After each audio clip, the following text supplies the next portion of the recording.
أعوذ بالله من الشيطان الرجيم. ولا تشتروا بعهد الله ثمنا قليلا إنما عند الله هو خير لكم إن كنتم تعلمون. ما عندكم ينفد وما عند الله باق ولنجزين الذين صبروا أجرهم بأحسن ما كانوا يعملون. من عمل صالحا من ذكر أو أنثى وهو مؤمن فلنحيينه حياة طيبة ولنجزينهم أجرهم بأحسن ما كانوا يعملون. فإذا قرأت القرآن فاستعذ بالله من الشيطان الرجيم. إنه ليس له سلطان على الذين آمنوا وعلى ربهم يتوكلون. إنما سلطانه على الذين يتولونه والذين هم به مشركون. بسم الله الرحمن الرحيم. الحمد لله والصلاة والسلام على رسول الله وعلى آله وصحبه ومن والاه. قال الإمام البغوي رحمه الله تعالى: قوله عز وجل: ولا تشتروا بعهد الله ثمنا قليلا، يعني لا تنقضوا عهودكم تطلبون بنقضها عرضا قليلا من الدنيا، ولكن أوفوا بها، إنما عند الله هو من الثواب لكم على الوفاء خير لكم إن كنتم تعلمون. فضل ما بين العوضين، ثم بين ذلك فقال: ما عندكم ينفد، أي الدنيا وما فيها يفنى، وما عند الله باق ولنجزين. قرأ أبو جعفر وابن كثير وعاصم بالنون والباقون بالياء: الذين صبروا على الوفاء في السراء والضراء أجرهم بأحسن ما كانوا يعملون. أخبرنا أبو عبد الله محمد بن الفضل الخرقي، أخبرنا أبو الحسن الطيسفوني، أخبرنا عبد الله بن عمر الجوهري، حدثنا أحمد بن علي الكشميهني، حدثنا علي بن حجر، حدثنا إسماعيل بن جعفر، حدثنا عمرو بن أبي عمرو مولى المطلب عن أبي موسى الأشعري أن رسول الله صلى الله عليه وسلم قال: من أحب دنياه أضر بآخرته، ومن أحب آخرته أضر بدنياه، فآثروا ما يبقى على ما يفنى. قوله تعالى: من عمل صالحا من ذكر أو أنثى وهو مؤمن فلنحيينه حياة طيبة. قال سعيد بن جبير وعطاء: هي الرزق الحلال. قال الحسن: هي القناعة. وقال مقاتل بن حيان: يعني العيش في الطاعة. قال أبو بكر الوراق: هي حلاوة الطاعة. قال مجاهد وقتادة: هي الجنة. رواه عوف عن الحسن وقال: لا تطيب الحياة لأحد إلا في الجنة، ولنجزينهم أجرهم بأحسن ما كانوا يعملون.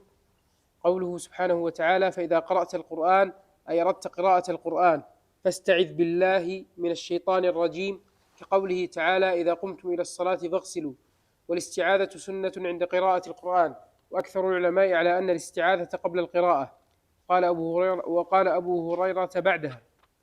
ولفظه أن يقول: أعوذ بالله من الشيطان الرجيم. أخبرنا عبد الواحد بن أحمد المليحي، أخبرنا أبو محمد عبد الرحمن بن أبي شريح، أخبرنا أبو القاسم البغوي، حدثنا علي بن الجعد، أخبرنا شعبة عن عمرو بن مرة، سمعت عاصما عن ابن جبير بن مطعم عن أبيه أنه رأى النبي صلى الله عليه وسلم يصلي، قال: فكبر فقال: الله أكبر كبيرا 3 مرات، والحمد لله كثيرا 3 مرات، وسبحان الله بكرة وأصيلا 3 مرات. اللهم إني أعوذ بك من الشيطان الرجيم، من همزه ونفخه ونفثه. قال عمرو: ونفخه الكبر، ونفثه الشعر، وهمزه الموتة، والموتة الجنون. والاستعاذة بالله هي الاعتصام به، إنه ليس له سلطان حجة وولاية على الذين آمنوا وعلى ربهم يتوكلون. قال سفيان: ليس له سلطان على أن يحملهم على ذنب لا يغفر، إنما سلطانه على الذين يتولونه يطيعونه ويدخلون في ولايته، والذين هم به مشركون أي بالله مشركون. وقيل الكناية راجعة إلى الشيطان، ومجازه الذين هم من أجله مشركون بالله. بسم الله الرحمن الرحيم. الحمد لله رب العالمين، صلى الله وسلم على نبينا محمد وعلى آله وصحبه أجمعين. اللهم علمنا ما ينفعنا وانفعنا بما علمتنا وزدنا علما يا رب العالمين. سبحانك لا علم لنا إلا ما علمتنا إنك أنت العليم الحكيم. يقول الله تعالى: ولا تشتروا بعهد الله ثمنا قليلا إنما عند الله هو خير لكم إن كنتم تعلمون.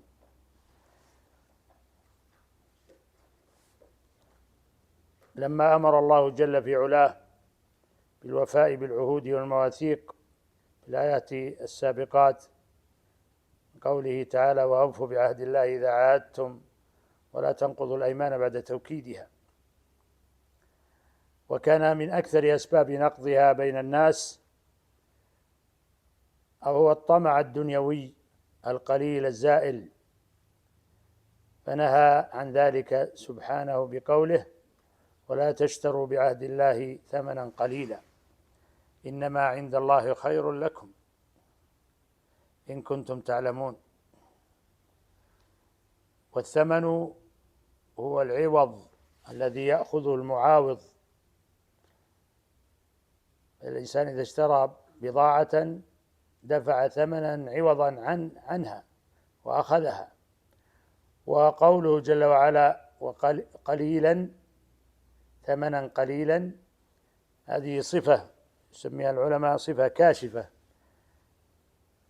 والصفة الكاشفة هي التي تبين الواقع ولا تقيد الموصوف، وهذا من بلاغة الوصف، فإن المعنى يدل على أن كل ثمن أخذ مقابل نقض العهد هو قليل، بل الدنيا كلها قليلة في ميزان الآخرة، ذلك أن كل متمول في الدنيا وإن كثر في أعين الناس فهو إلى زوال ونفاد، كما قال الشاعر: هب الدنيا تساق إليك عفوا أليس مصير ذلك إلى انتقال، وما دنياك إلا مثل فيء أضلك ثم آذن بالزوال.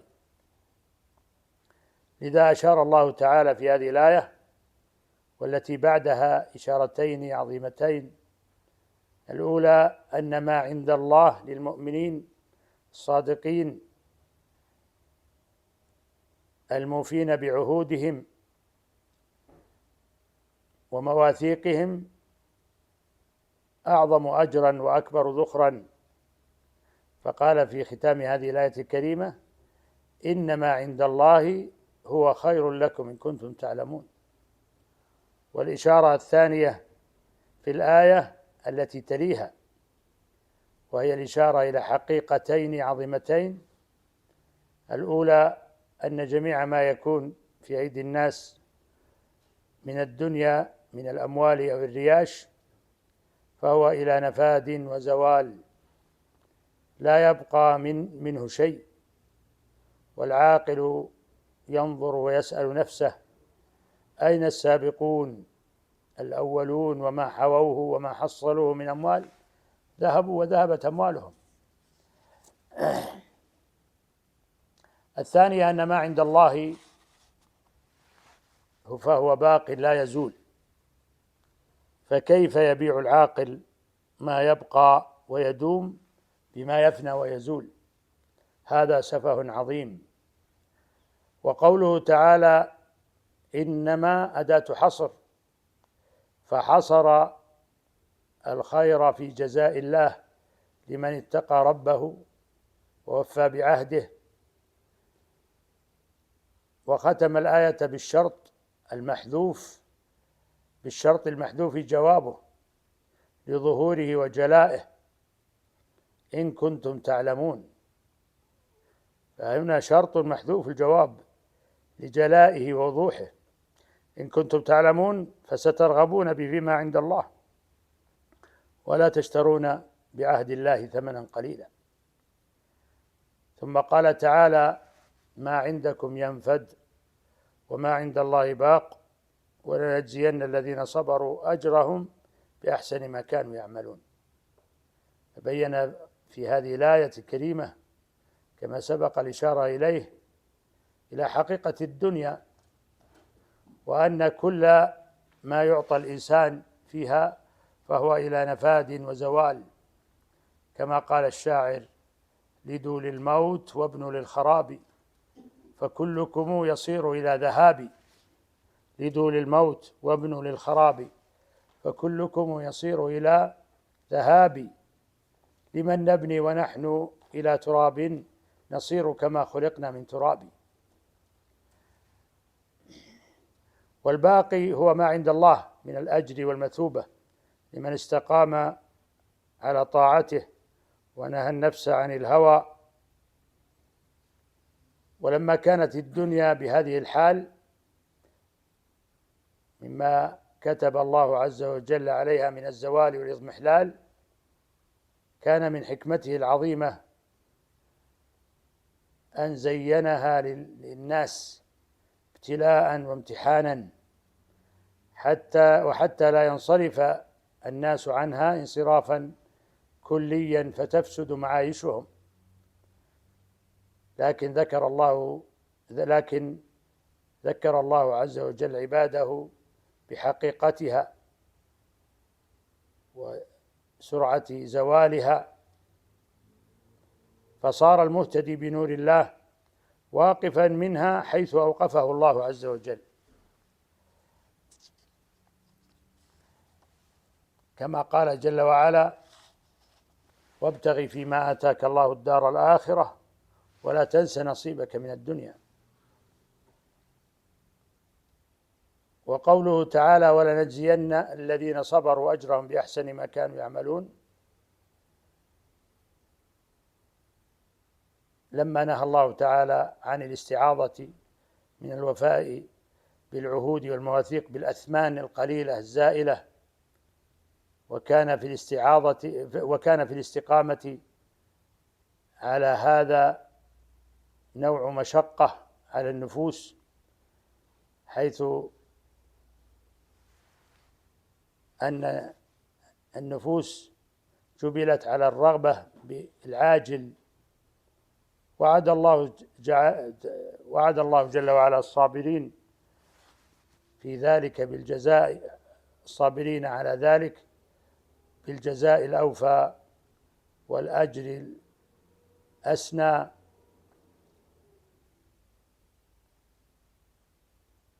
فقال: ولنجزين الذين صبروا أجرهم بأحسن ما كانوا يعملون. وقد أكد الرب الكريم سبحانه هذا الوعد بمؤكدات عظيمة وبكرم وفضل سابق. فالمؤكدات اللام في قوله ولنجزين، ونون التوكيد، والجزاء هنا بقوله ولنجزين، هل هو بالأقل أو بالأحسن؟ بالأحسن. ولنجزين الذين صبروا بأحسن ما كانوا يعملون. ولنجزين الذين صبروا أجرهم بأحسن ما كانوا يعملون. فالجزاء بالأعظم والأحسن والأكمل والأتم، كما قال تعالى في آية أخرى: والذي جاء بالصدق وصدق به أولئك هم المتقون لهم ما يشاءون عند ربهم ذلك جزاء المحسنين، ليكفر الله عنهم أسوأ الذي عملوا ويجزيهم أجرهم بأحسن الذي كانوا يعملون. الله يجازي بالأحسن والأتم والأكمل، وهذا فضل منه وكرم ومنه سبحانه. ولذلك ضاعف الله الحسنات فأعطى على الحسنة 10، ولم يضاعف السيئات رحمة منه وكرما. فقال جل وعلا: من جاء بالحسنة فله 10 أمثالها. وقال: ومن جاء بالسيئة فلا يجزى إلا مثلها. ثم قال تعالى: من عمل صالحا من ذكر أو أنثى وهو مؤمن فلنحيينه حياة طيبة ولنجزينهم أجرهم بأحسن ما كانوا يعملون. هذا وعد صادق من رب رحيم كريم، وقد جعله الله شرطا مشروطا وعهدا مقطوعا لمن قام بالشرط أن ينال المشروط. فحري بالعبد أن يفقه الشرط ويعمل به ويبذل غاية وسعه في تحقيقه. فالشرط في القرآن يأتي كثيرا، فله أهمية عظيمة. ينبغي لنا يا إخواني أن نتنبه لهذا وأن ننظر في هذه الشروط التي تأتي في القرآن، وكلها من كرم الله وإحسانه في الوعد، وأيضا هي مما يجب أن يخاف العبد منه في الوعيد. فما الشرط هنا وما المشروط ومن الشارط؟ حري يا إخواني أن نقف مع هذه الآية الكريمة العظيمة وقفة طويلة نتدبر معانيها ونتأمل ما تدل عليه. فمن رام الحياة الطيبة السعيدة فقد أوقفه الله عليها، ومن علو أظهره عليه أطله عليها،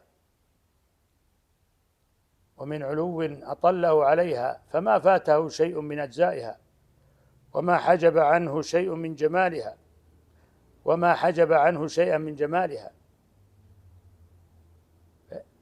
فهيا بنا نستكشف ذلك، لأن لنا أن نقوم بالشرط فنحظى بالمشروط. ويفيض الله علينا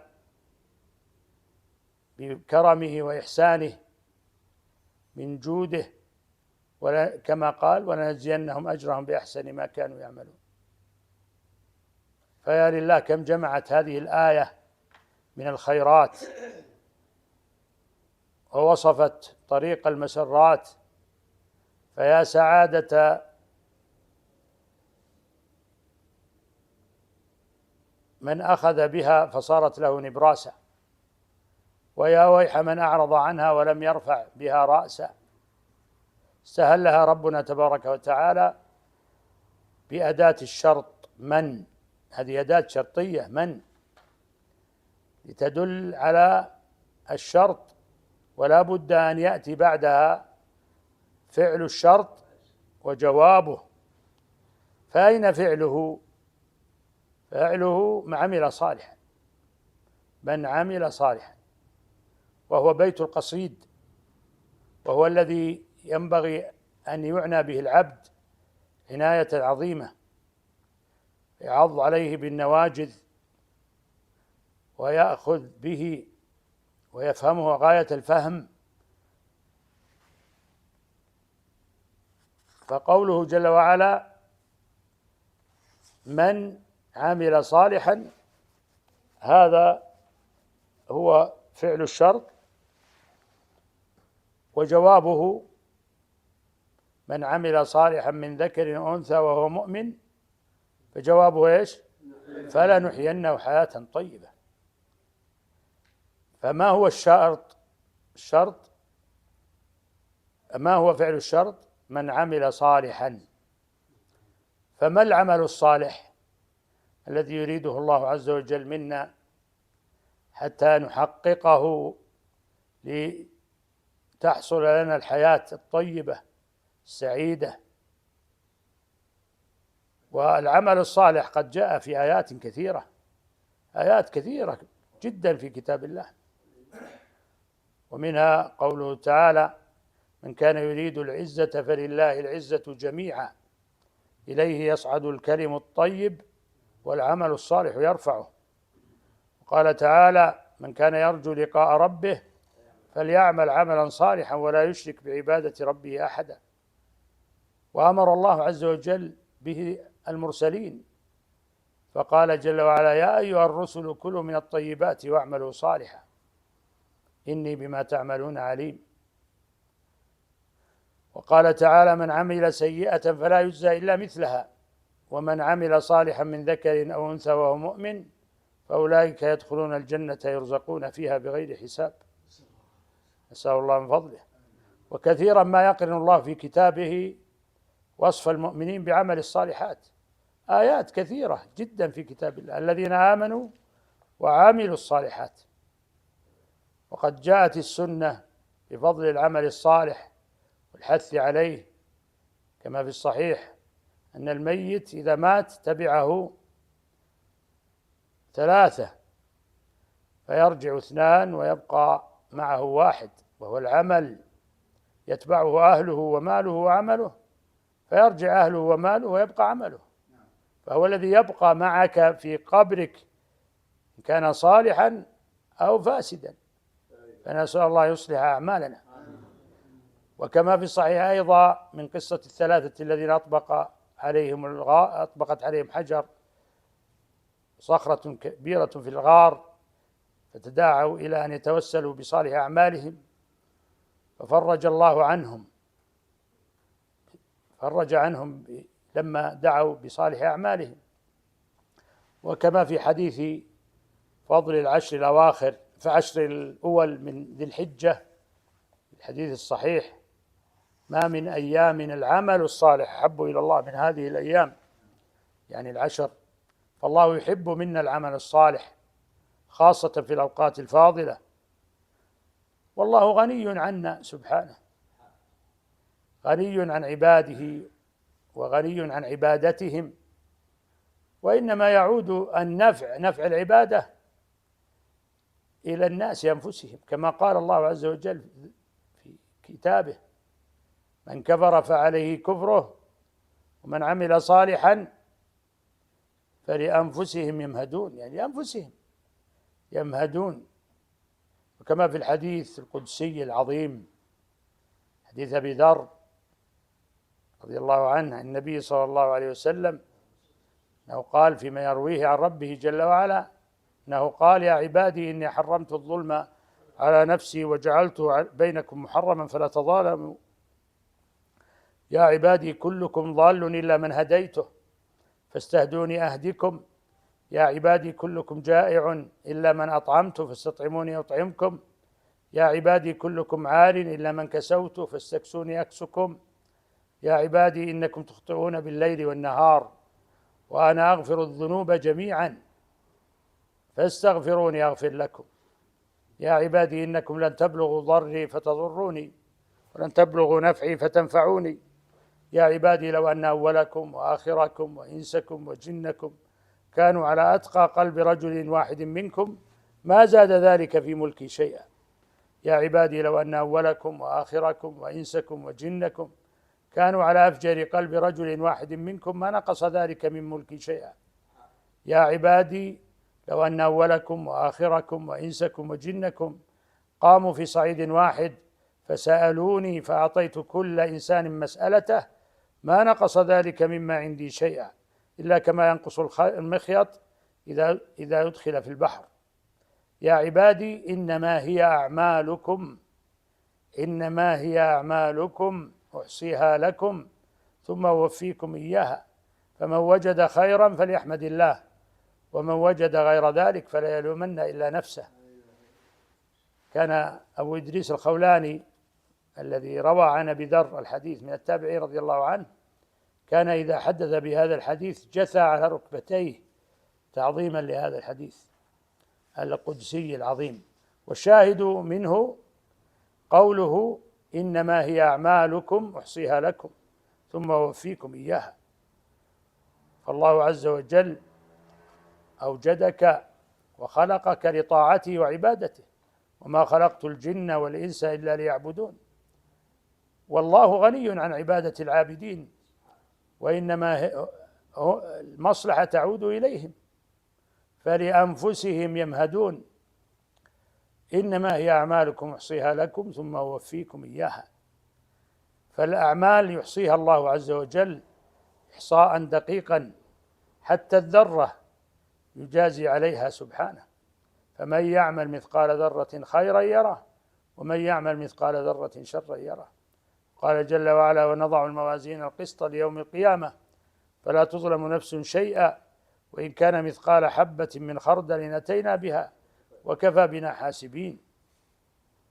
والعمل الصالح هو اسم جامع لكل ما أمر الله به وشرعه وأحبه وارتضاه من الأقوال والأعمال، فيدخل في ذلك أعمال القلوب كالإيمان بالله وتوحيده وتعظيمه والخوف منه والإنابة إليه والتوكل عليه، وكذلك أعمال الجوارح كالصلاة والزكاة والصوم والحج وسائر الأعمال من الفرائض والنوافل.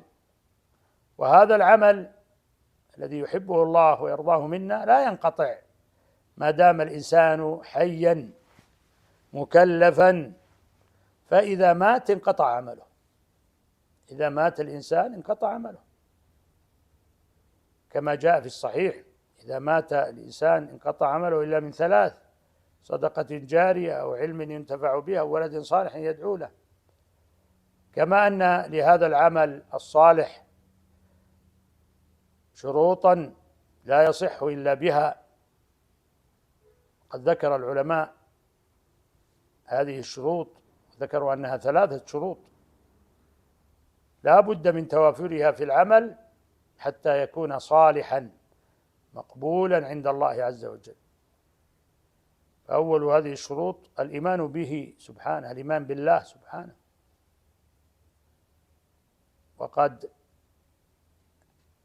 دلت هذه الآية على ذلك في قوله جل وعلا: من عمل صالحا من ذكر أو أنثى وهو مؤمن. لا بد من الإيمان.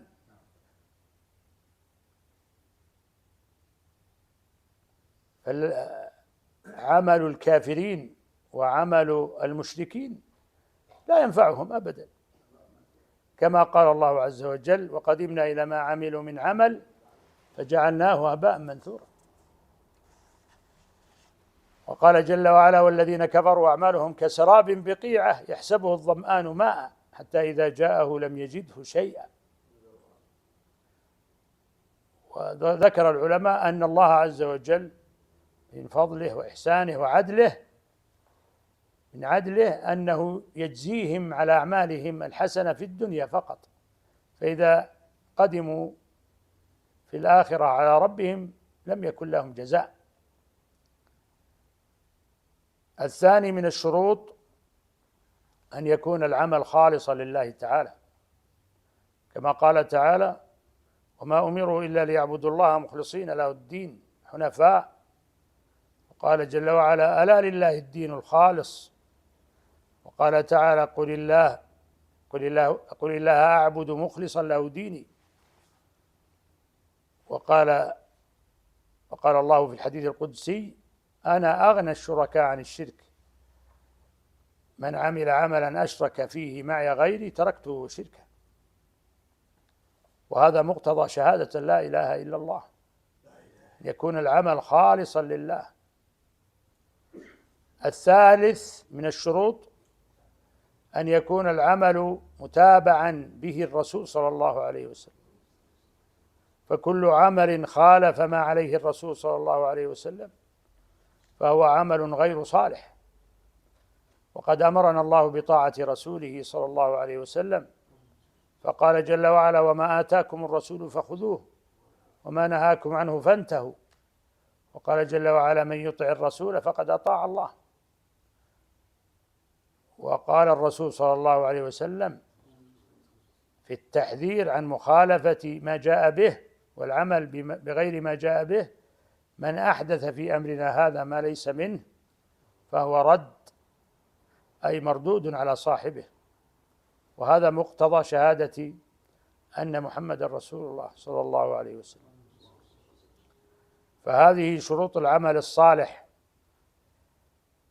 الذي أمر الله به، فمن حققها كاملة كان عمله صالحا وقبل الله منه، كما قال تعالى: فمن يعمل من الصالحات وهو مؤمن فلا كفران لسعيه وإنا له لكاتبون. فمن يعمل من الصالحات وهو مؤمن فلا كفران لسعيه وإنا له كاتبون. ومن أخل بشرط منها لم يكن عمله صالحا وكان في الآخرة من الخاسرين. وهذا هو الشرط الذي شرطه الله في هذه الآية الكريمة: من عمل صالحا. وقوله جل وعلا من ذكر أو أنثى لمزيد التأكيد، وإلا ذكر الله المؤمنين يشمل الذكور والإناث كما هو في أكثر آيات القرآن، فإن الله عز وجل يذكر الذين آمنوا وعملوا الصالحات فيدخل فيهم إيش؟ الذكور والإناث، مع أن اللفظ مذكر لكن يدخل تبعا، يدخل الذكور والإناث. ولكن هنا ذكر وهو من ذكر وأنثى للتأكيد، لمزيد التأكيد، كما أكد الله عز وجل ذلك في آيات كما في قوله تعالى: إن المسلمين والمسلمات والمؤمنين والمؤمنات إلى آخر الآية، كله للتأكيد. وإلا فإن الأنثى تدخل مع الذكر في كل ما جاء في ذكر الآيات التي فيها العموم: الذين آمنوا وعملوا الصالحات، يعني يشمل المؤمنين والمؤمنات. وهو مؤمن في قوله تعالى وهو مؤمن كما سبق، هذه صفة قيد، فلا يقبل الله عمل غير المؤمن كما سبق في الشرط الأول وما جاء من الآيات في هذا الصدد. وقوله تعالى فلنحيينه حياة طيبة، هذا ماذا يكون؟ هو جواب شرط، وهو الجزاء لمن وفى بالشرط، نسأل الله يجعلنا والدينا منهم. والفاء هنا واقعة في جواب الشرط فلنحيينه، والنون للتوكيد، يعني في الأمر مؤكد بمؤكدات عظام، أولها الشرط، فإن الشرط إذا شرط الله شيئا فإن الله سبحانه يفي به سبحانه، فوعده الحق، وعد الله حقا، فهو شرط مشروط ووعد موعود من الله عز وجل. فأكد الله عز وجل بهذه الآية الأمر والجواب فلنحيينه حياة طيبة بمؤكدات الشرط وهو أعظمها، ثم اللام الموطئة للقسم، ثم نون التوكيد الثقيلة لنحيينه حياة طيبة، ثم جاء توكيد آخر وهو المصدر، يسمى المفعول المطلق مصدر حياة، لنحيينه حياة. ما فائدة الحياة هنا؟ ذكرها للتأكيد، مفعول مطلق والمصدر المؤكد يسمى المصدر المؤكد حياة، وجاء أيضا موصوفا، فأيضا هذا مما يؤكد الأمر، وجاء نكرة. وكل هذه الأشياء تفخم المعنى وتعظمه، فلا حد للوصف ولا مجال للخيال عن طيب هذه الحياة، نسأل الله عز وجل من فضله. وقد ذكر المفسرون في معنى الحياة الطيبة 3 أقوال: لنحيينه حياة طيبة. قال بعضهم أنها في الدنيا، حياة طيبة في الدنيا، وقد رواها العوفي عن ابن عباس. ثم فسروا هذه الحياة الطيبة بعدة تفسيرات، أو فسروها بعدة أوصاف. قالوا الحياة الطيبة القناعة في الدنيا، فإن القناعة حياة طيبة، ويروى ذلك عن علي رضي الله عنه. وقالوا إن الحياة الطيبة بالرزق الحلال طيب، وهذا مروي عن ابن عباس. وقال الضحاك في هذا: يأكل حلالا ويلبس حلالا، فيعيش حياة طيبة. وفسرت بالسعادة والطمأنينة، وفسرت بالطاعة، وفسرت بالرضا بالقضاء، كل هذا صحيح. والقول الثاني أن الحياة الطيبة في الآخرة، وهذا مروي عن الحسن ومجاهد. والقول الثالث أن الحياة الطيبة في القبر، في البرزخ، وهذا مروي عن شريك. والراجح أن الحياة الطيبة تكون في الدور الثلاثة، كما قال الإمام القيم رحمه الله: والحياة الطيبة تكون في الدور الثلاث، أعني دار الدنيا ودار البرزخ ودار القرار. والمعيشة الضنك تكون في الدور الثلاث أيضا، فالأبرار في النعيم هنا وهناك، والفجار في الجحيم هنا وهناك. وأسعد الناس بالحياة الطيبة في الدنيا أولا، وفي البرزخ والآخرة بعد ذلك، من أحيا نفسه بالعلم النافع المثمر للعمل الصالح.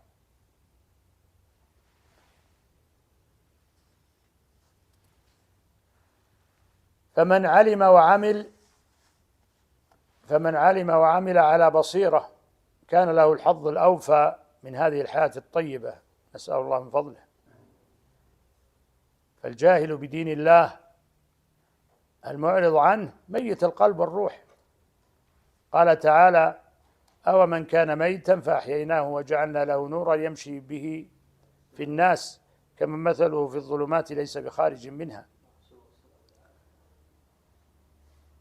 وقال الشاعر: وفي الجهل قبل الموت موت لأهله، وأجسامهم قبل القبور قبور، وأرواحهم في وحشة من جسومهم فليس لهم حتى النشور نشور.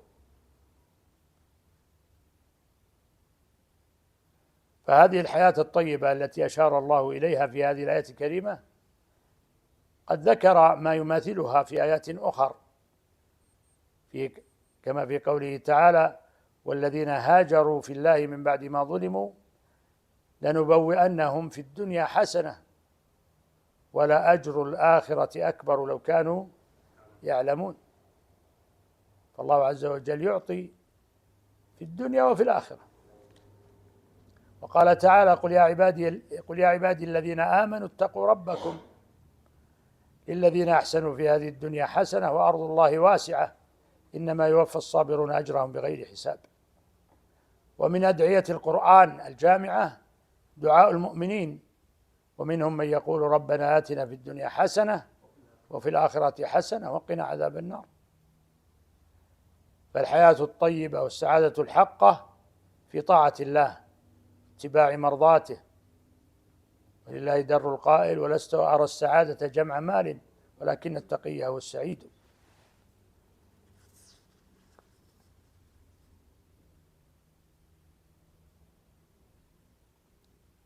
والطاعة لا تكون إلا باتباع الرسول صلى الله عليه وسلم،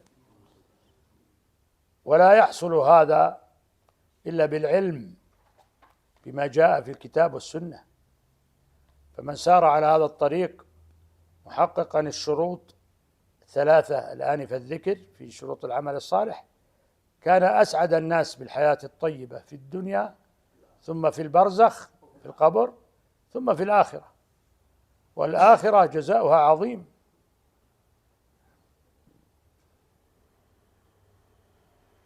وقد جاء في الصحيح من حديث القدسي قال الله تبارك وتعالى: أعددت لعبادي الصالحين ما لا عين رأت ولا أذن سمعت ولا خطر على قلب بشر.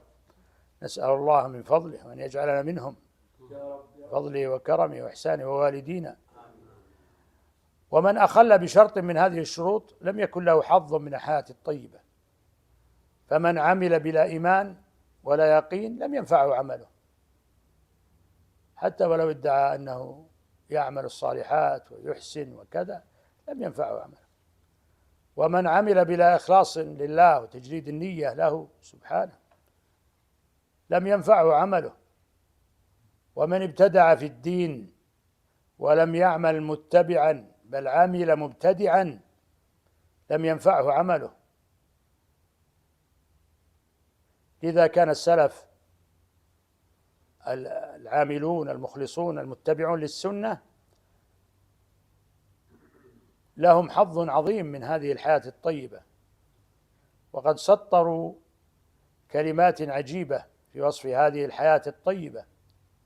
فقال بعضهم: إنه لتمر بي أوقات أقول إن كان أهل الجنة في مثل هذا النعيم إنهم لفي عيش طيب.